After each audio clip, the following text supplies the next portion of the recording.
যারা রাজনীতি করেন না তারা মাইন্ড করেন না ভাই, দুইটা সত্য কথা বলি।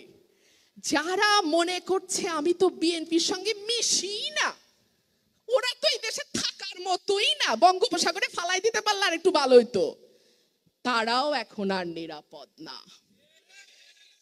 আমার ড্রাইভার ঈদের আগে আগে আমার কাছে আসলো।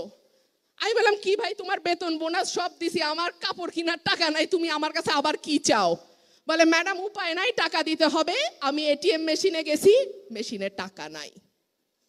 ৮,০০০ টাকা তুলতে গেছে ঈদের আগে, বেচারা টাকা নাই।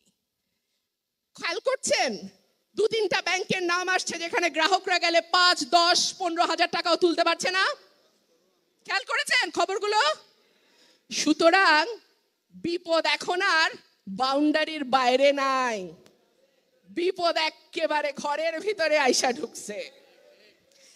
৩টা ঘটনা না বলে পারি না, ওই যে বলছি পায়ের চুল থেকে মাথার নখ পর্যন্ত রাজনীতি। ৩টা ঘটনা। সেনাবাহিনীর প্রধান general Aziz, all prime ministers man, দেখেছেন সবাই? সেই সময় কিছু আত্মীয় বন্ধু ফেরেন, ফেসবুক ফেরেন আমার, দেখি প্রোফাইল পিকচার চেঞ্জ করছে, I am prime ministers man. মনে আছে? আরে সারা বাংলাদেশ আজিজের সঙ্গে এক হয়ে শেখ হাসিনার লোক হয়েছিল ওই সময়, মনে নাই?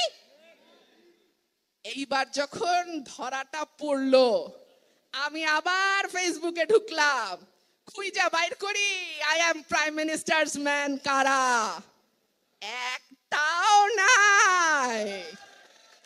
শুধু তো তাই না, আওয়ামী লীগ সুদ্ধা কইতেছে ও কি করছে আমি কি জানি, ওর বিপদ ওরটা আমি নিতে পারবো না ভাই, যার যার দুর্নীতি তার তার।